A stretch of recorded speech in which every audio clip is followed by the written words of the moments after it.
बहुत सारी क्वालिटीज है, वो गहन है, डीप। कहते हैं ना यार बहुत डीप में, ये भी जानता है, ये भी जानता है, ये भी जानता है, ये भी जानता है। ओहो, कहते देखते हैं ना, मतलब आश्चर्य करते हैं, इतना सा लड़का ये कर रहा है, और ये भी है, ये भी है, ये भी है। यही है गहन का मतलब। भगवान का मतलब है कि मैं नहीं, तुम में वो सब है, मैं जो हूँ आप हो, समझो तो सही।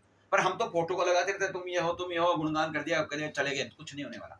इस मीनिंग को अपन मीनिंगफुल चैंटिंग करेंगे तो उसका प्रभाव पड़ता ही है कि इसका मतलब क्या है, वो समझे। इसलिए गहन मतलब डीप। डीप मतलब हम कोई चीज को डीप में लेके उसके अनुसार बन रहे हैं, जैसे भगवान ने अपना पावर दिखाया, वो सब पावर हमारे पास है। लेकिन वो किस तरह से दूसरा काम करते हैं, ये देखो कितनी अच्छी कहानी है। छोटा सा, एक महाराष्ट्र का किसान था, कपास की खेती करता था, कॉटन की। कपास की खेती में उसको बहुत सारे गठर बनाए, पहले पुराने जमाने में बांध के से बेचते थे ना, आजकल तो पैकिंग वैकिंग सब मॉडर्न चीजें हो गई, पहले ऐसे तक गांठ बांध बांध के गधे पे उस पे ले जाके वो बेचारा बेचने जा, बोला खूब पैसा मिलेगा, बेचने शहर जा रहा था।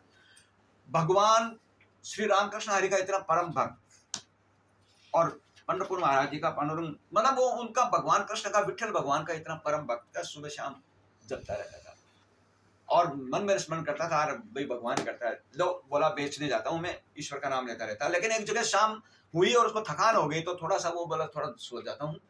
तो वहां जंगल में एक जगह रखी गठरी, और वहां एक पेड़ के नीचे सो गया। जब वो उठता है तो उसकी सारे कपास की गठरी गायब, चोरी हो गई, कोई ले गया। अब वो बोलने लगे, बाप रे मेरा तो सारे खत्म हो गया, इतनी मेहनत गई।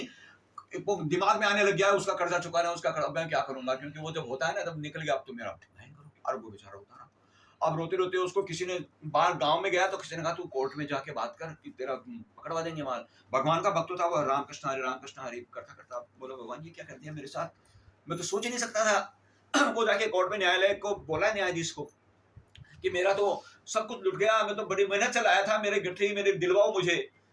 न्यायाधीश क्या बोलता है कि वहां पर और कौन था ये देख कर आओ, जब तुम थे उस समय और कौन था। वो बेचारा वापस आया, वहां वापस आके जब देखता है तो कोई था ही नहीं ना उस समय। फिर देखा एक पत्थर की मूर्ति, लंबी मूर्ति थी, तो देख लिया। वो जाके बोला कि कुछ नहीं था, हाँ एक पत्थर की मूर्ति जरूर थी। न्यायाधीश एक मिनट सोचता है, फिर बोलता है तुम वो पत्थर की मूर्ति लेकर आओ, वही गवाही देगी। और अपने अपने साथियों को, जो स्टेनोग्राफर जो रहते हैं ना, उन सबको बोल दिया, सबको बोल दो इस दिन पत्थर की मूर्ति एक गवाही देगी है जी। और वो मूर्ति मंगवा ली और कटकरे में रख दी, और पूरे गांव में ढिंडोरा पिटवा दिया कि आज मूर्ति बोलेगी, मूर्ति गवाही देगी, मूर्ति गवाही देगी। अब क्या देगी ये किसी ने नहीं पूछा, गवाही गवाही में लग गया कि कौन सा प्रश्न है, क्या मुकदमा है। अरे मूर्ति गवाही देगी, गांव पूरा आ गया और हंसने लग गए। वो मूर्ति कटघरे में खड़ी है साहब, काली मूर्ति, और लोग हंस रहे हैं, हंसते हंसते वहां अंदर बोल रहे हैं कि ये मूर्ति गवाही देगी, ये भी किसी न्यायाधीश आए हैं, क्या आए हैं, हंस रहे हैं, मजाक बना रहे हैं। तब वो न्यायाधीश जब बैठा, जब ये बातें, तो उसने पहला आदेश ये दिया, ऑर्डर करके, कि जो लोग आज ये अपमान कर रहे हैं इस गवाही का, मूर्ति का, उनको मैं एक एक कपास की गठरी का जुर्माना अदा कर हुक्म देता हूं, जो इसमें बैठे हैं नाम लिखिए, और अगर कोई नहीं लाया तो उसको गिरफ्तार किया जाएगा, जुर्म के अपराध। तुम लोग क्या समझते हो, अवमानना का दोषी माना, बोला अदालत की अवमानना कर रहे हो, ये मजाक उड़ाते। तो सबको बोला एक एक कपास आप गठरी लेकर आओगे, तुमको यही सजा है।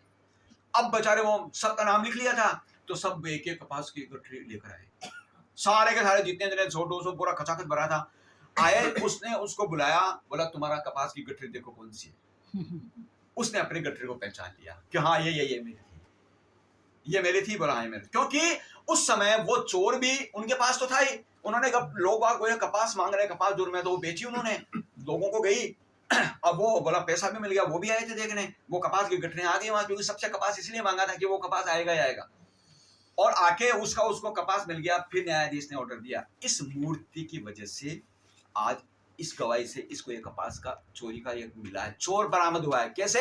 क्योंकि मैं ये अनाउंस करता तो आप ये अद्भुत मुकदमा देखने आते, और आते तो मैं ये कहता इस प्रकार इस मूर्ति ने इस चोर को पकड़वाया है।